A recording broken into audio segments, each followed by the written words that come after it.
ঢ্যাঁড়স ভাজা, ঢ্যাঁড়সের যা দাম, তো ঢ্যাঁড়স ভাজা করলাম। আর অনেক দিন আগে এনেছিল, সেদিনকে ঢ্যাঁড়সের একটু চচ্চড়ি করেছিলাম। আর এটা না ফ্রিজে থেকে থেকে কালো হয়ে যাচ্ছে, দাম বলে খাচ্ছিলাম না, কিপটামো করে রেখে দিচ্ছিলাম।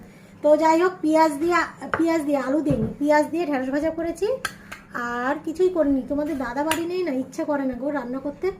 আর আজকে খিদে পাচ্ছে না, খিদে পাচ্ছে না সকালবেলা। রবিবার তো, তোমরা তো জানোই রোববার আমরা একটু বাইরের খাবার খাই।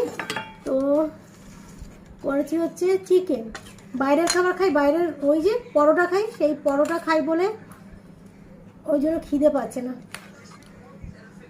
কিন্তু ওই যে পার্লারে যাবো, আমার খেয়ে যেতেই হবে। এই হলো চিকেন, আলু দিয়ে চিকেন করেছি। আর গত রোববার চাটনি করেছিলাম, আমাদের চাটনি করে রাখি 1 সপ্তাহের মতন চলে, কিন্তু এই সপ্তাহে শেষ হয়নি চাটনি। তো এই হলো চাটনি, কালকে অবধি হয়তো